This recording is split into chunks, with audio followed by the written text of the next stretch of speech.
Oke YouTube, selamat datang di channel Ngilmu Minati bersama saya Muhammad Edric Firjatullah. Kali ini saya akan membawakan materi presentasi berjudul Activity on Node Presentation dari PT Fiberstar ya. Jadi ini tuh materi presentasi tentang memetakan penjadwalan suatu proyek ya. Dan di sini kita simulasikan menggunakan contoh kasusnya di PT Fiberstar ya. Mungkin ini cuman ilustrasi buang-buangan aja ya. Dan perkenalkan, saya Muhammad Edric Furdiatullah dan di bawah sini ada NIM-nya ya. Oke. Next. Jadi apa aja yang bakal kita bahas di sini? Pertama adalah latar belakang, kemudian bagaimana cara membuat diagram aunnya itu beserta hasilnya, kemudian bagaimana cara menghitungnya, dan juga mencari garis kritis dari penjadwalan diagram aun ya. Next, di sini kita akan membahas tentang latar belakangnya dulu ya.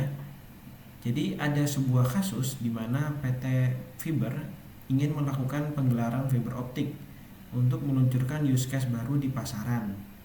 Nah, perusahaan ini tuh mau biar instalasinya tuh bisa diselesaikan secepatnya. Makanya PT Fiberstar itu butuh agar kita membuat aonnya itu berdasarkan tabel-tabel di samping ya. Oke. Jadi seperti ini cara membuat diagram aon yang bias maju ya. Yaitu berawal dari titik 0, yaitu dari A ya. Kemudian maju terus hingga ke akhir yaitu H. Nah, bagaimana cara menghitungnya? Cara menghitungnya gini. Misalnya ini tabel di awal ya, tabel A. Nah, itu kita kasih dulu durasinya. Durasinya tuh 3, itu ada di sini. Sesuai dengan pemetaan yang ada di aturan, durasi itu ada di tengah bagian bawah. Nah, kemudian di bagian early finish itu juga diisi sesuai dengan yang durasinya. Jadi durasi itu nilainya konstan, sedangkan early finish itu nilainya akan bertambah ya. Nah, kemudian di aktivitas berikutnya, di aktivitas B ya, itu kita ambil early startnya dari early finish di aktivitas sebelumnya, aktivitas A. Jadi ini 3 ditaruh di sini.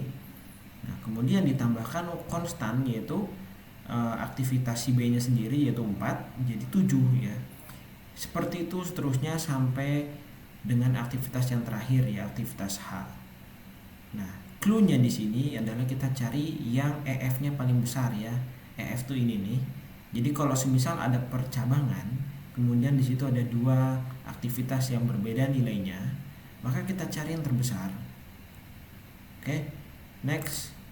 Selanjutnya ini cara membuat aktivitas backward ya, yang alurnya mundur. Nah, beda dengan yang alurnya maju. Kalau backward itu diawali dari finishnya ya, dari yang terakhir, yaitu dari yang si H-nya tadi ya. Nah, tapi di sini kita fokusnya bukan di sebelah kirinya, tapi di sebelah kanannya guys. Jadi kita harus perhatikan di bagian LF dan LS ya. Jadi LL-nya lah. Kalau tadi kan maju tuh E ya, early. Kalau yang mundur itu lately ya.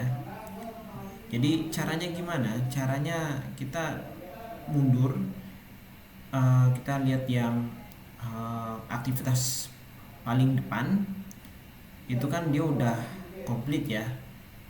Nah, tapi yang sebelah kanannya nggak ada tuh. Nah, kita isi yang sebelah kanannya itu.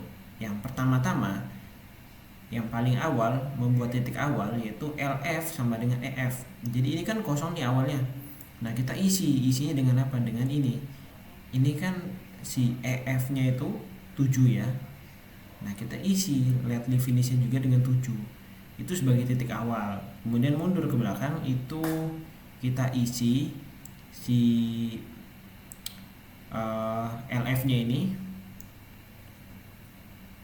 dengan LS dari aktivitas yang setelahnya. Jadi aktivitas setelahnya kan dia LS-nya itu 3 ya. Nah, maka kita taruh si 3-nya itu di LF aktivitas yang sebelumnya.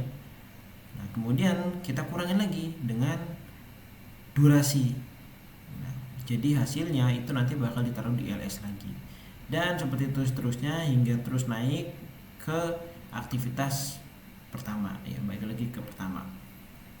Nah, kemudian seperti inilah kira-kira hasil dari perhitungan saya berdasarkan contoh use case yang dibahas di latar belakang tadi ya. Ini untuk yang maju dan ini untuk yang mundur. Oke. Kemudian bagaimana cara menghitung waktu krisis ya? Nah, cara menghitung waktu krisis itu dengan cara kita melihat dulu floatnya. Jadi setiap aktivitas itu punya float. Yang float ini bakal dihitung kalau semisal kita ingin mengetahui bagaimana cara melihat waktu krisis ya. Floatnya itu rumusnya gini, LS kurangin ES. Ini nggak usah ngelihat dari aktivitas sebelum atau sesudahnya, kita fokus ke aktivitasnya aja ya. Jadi LS kurangin ES. Jadi ini ya, kanan atas dan kiri atas itu dikurangi ya.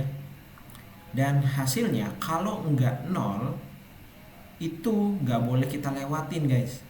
Jadi kalau hasilnya nggak 0 itu berarti nilainya ngambang tuh. Nah itu berarti jangan dilewatin, itu bukan waktu krisis. Kalau nilainya 0 artinya itu waktu krisis dan itu bisa kita lewati sebagai rute penjadwalan waktu ya. Contohnya seperti ini ya. Ini rute waktu krisis yang saya buat berdasarkan contoh use case.